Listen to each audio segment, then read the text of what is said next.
tentunya kita akan berbicara bagaimana ekspektasi ya pelaku usaha. Kalau mungkin untuk Pak Kukuh otomotif terlebih dahulu ya Pak ya, di bagaimana nih melihat suku bunga masih akan tinggi gitu ya, masih ditahan di 6% untuk BI. Nah harapannya seperti apa selama 2024 ini? Jadi kita berharap bahwa 2024 kurang lebih bagus harapannya dari 2023 ya. Kalau dilihat tadi yang 6% kan dari bulan Oktober. Dan dari kinerja industri kendaraan bermotor, itu sempat memang menurun penjualan di bulan September dan Oktober. Namun alhamdulillah sudah bisa kembali di bulan November dan Desember. Dan akhirnya ditutup di tahun 2023 kemarin dengan total penjualan melewati 1 juta, 1.005.000.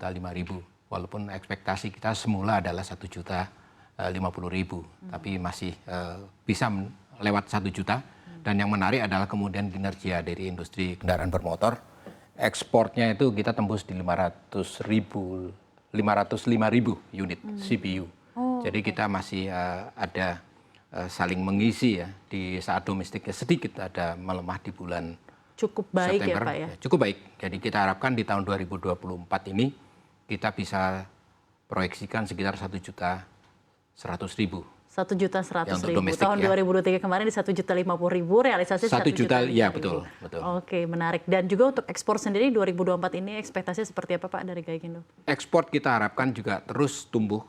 Paling nggak kita sudah lewat dari 500.000 sebagai satu psychological barrier ya. Kita ternyata tembus, walaupun ada beberapa masalah di sana sini. Harapannya kita terus bekerja sama dengan pemerintah maupun dengan prinsipal agar tetap kinerjanya bisa lebih baik.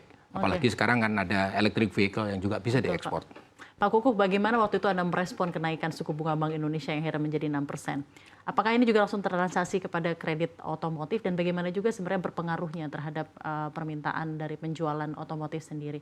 Tadi Bapak bilang September, Oktober sempat turun ya. Apakah itu benar-benar dampak dari kenaikan suku bunga dari BI sendiri? Kalau kita lihat kita juga berkomunikasi cukup dekat dengan lembaga pembiayaan, kemudian juga dengan perbankan, dan infonya adalah bahwa itu sementara karena waktu itu ada kenaikan suku bunga yang cukup tinggi di The Fed ya.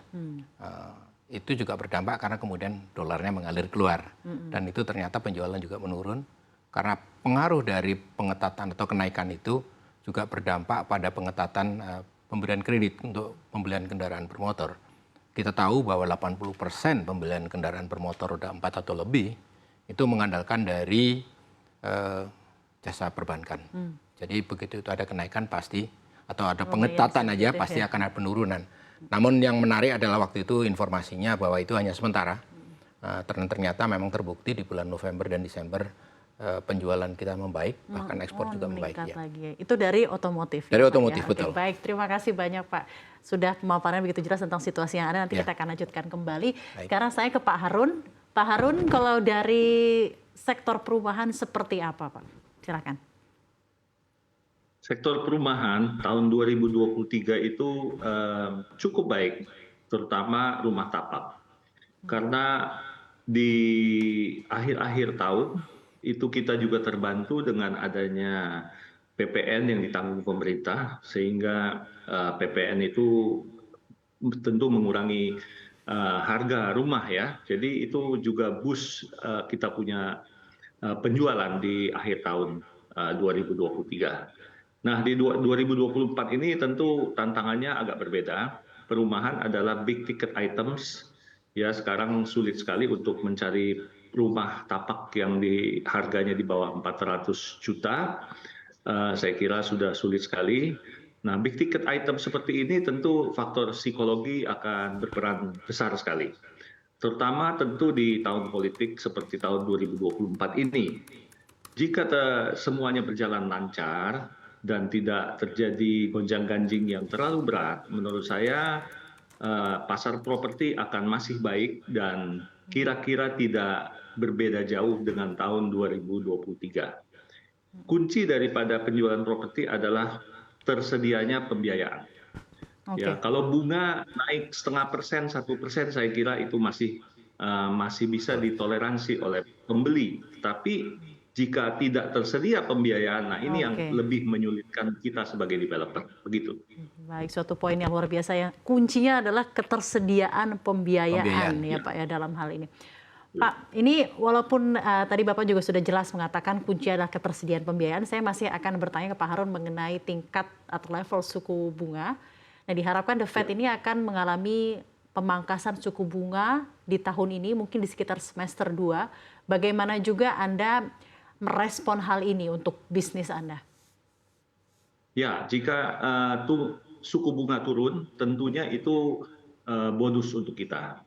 Kita di samping tersedianya pembiayaan, tentunya suku bunga juga berpengaruh sekali karena suku bunga kan mempengaruhi cicilan Ya. mereka. Nah, ini dengan turunnya suku bunga tentu kita sambut baik sekali karena kita sudah mendengar bahwa Fed akan menurunkan suku bunga di tahun ini, tetapi kemungkinan di semester 2. Nah, sedangkan kita tentunya kurang lebih akan mengikuti karena kan kita juga harus menjaga em, nilai tukar rupiah ya.